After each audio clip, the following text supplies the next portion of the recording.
Džons Viklifs savā laikā bija nepārspēts, un vairāki komentētāji viņu pamatoti dēvē par vienu no izcilākajiem reformatoriem. Viņa plašais intelekts, stingrā principiālā nostāja un gadsimtiem ilgi zudušo Bībeles ideju atkārtota atklāšana atšķir viņu no viņa laikabiedriem. Jānis Viklifs dzīvoja vairāk nekā 100 gadus pirms Lutera, Cvinglija, Kalvina un vēlākajiem angļu reformatoriem, taču viņš lika pamatus un nodrošināja pamatu, kas bruģēja ceļu viņiem, būdams vienīgais, kas aicināja uz pārmaiņām. Viņš bija reformators, pirms šis termins kļuva populārs, un iestājās par atgriešanos pie Bībeles lasītprasmes un baznīcas reformu.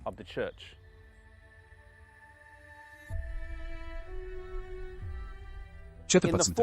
Gadsimtā Lielbritānija nomocīja slikti ceļi, cīņas starp angļiem, skotiem, velsiešiem un frančiem, slimības, sērgas un garīgā tumsa.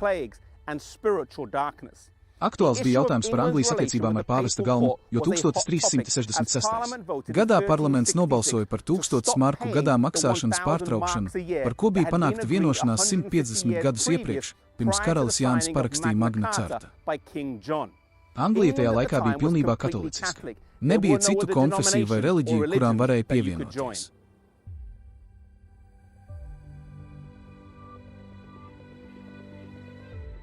Džons Viklifs dzimis Hipsvelā, Ziemeļjorkšīrā un pēc tam ieguva izglītību šeit, Oksfordā, Mertonas koledžā. Vēlāk 1361. gadā viņš kļuva par Balliolu koledžas maģistru, un nākamo gadu laikā viņš bija atbildīgs par dažādām draudzēm, vienlaikus strādājot šeit, universitātē. Tieši strādājot šeit, Oksfordā, viņš nonāca Romas redzeslokā, jo nosodīja mūķeņus un viņu slinkumu, kā arī bija pirmais savā laikmetā, kurš lietoja terminu antikrists saistībā ar Romu.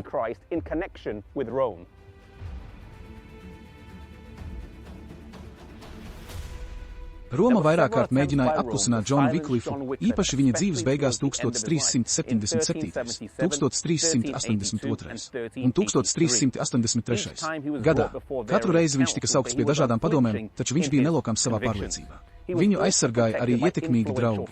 Taču vēl viena būtiska situācija, kas viņam palīdzēja, bija pāvesta šķelšanās no 1378. gada, kad pastāvēja nevis viens, bet divi konkurējoši pāvesti, no kuriem katrs pretendēja uz savu taisnību. Šajā apjukumā un nenoteiktībā viņš varēja turpināt savu darbu ar mazākiem šķēršļiem. Džons Viklifs arī saprata, ka viņš būs daudz efektīvāks, ja apmācīs citus cilvēkus, un viņš sāk apmācīt jauniešus, pazīstamus kā lolardus jeb Bībeles vīrus, kuri apceļoja visu valsti, sludinot evaņģēliju.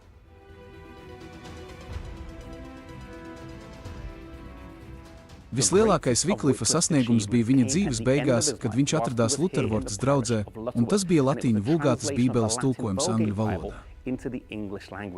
Mūsdienās ir grūti aptvert šī notikuma nozīmi, jo Bībele ir brīvi pieejama, bet tajā laikā bija pretlikumīgi iegūt savā īpašumā Bībeles eksemplāru vai pat lasīt to vispār pieņemtā valodā. Viklifa pretinieki viņa tulkojumu uzskatīja par bīstamu angļu valodā, un viņi to raksturoja tā, ka evaņģēlija pērle tiek mesta cūku priekšā un saplosīta, un tas, kas kādreiz bija tik dārgs gan garīdzniecībai, gan lajiem, ir kļuvis par izsmieku, un šī dārgā garīdzniecības pērle ir pārvērsta par laicīgo ļaužu sporta veidu. Viklifs taču skaidri pasludināja Kristu un viņa apustuļus, mācīja ļaudis valodā, kas tiem bija vislabāk zinām. Ir skaidrs, ka kristīgās ticības patiesība kļūst ar vien acīm redzamāka, jo vairāk šī ticība tiek iepazīta.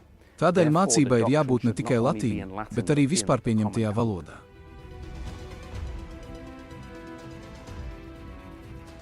Viklifa tulkojums nebija bez kļūdām, taču tagad tur, kur iepriekš bija tikai tumsa, bija gaisma.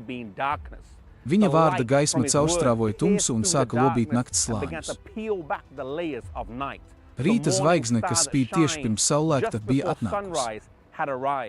Viklifs nomira dažus gadus pēc tulkojuma pabeigšanas un tika apglabāts netālu, taču viņu neatstāja atpūsties zemē.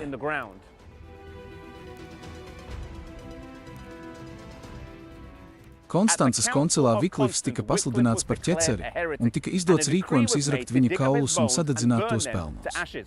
Sākumā Linkolnas bīskaps atteicās, jo viņš bija viņa bijušais draugs, un nākamais bīskaps kavējās vairākus gadus. Pēc viņa kaulu sadedzināšanas līdz pelniem tie tika izmesti šeit, Svifta upē, taču, mēģinot apvainot un nomelnojot šo bezbailīgo vadoni, tā vietā tie sniedza skaistu ilustrāciju viņa darba un Dieva vārda spēka.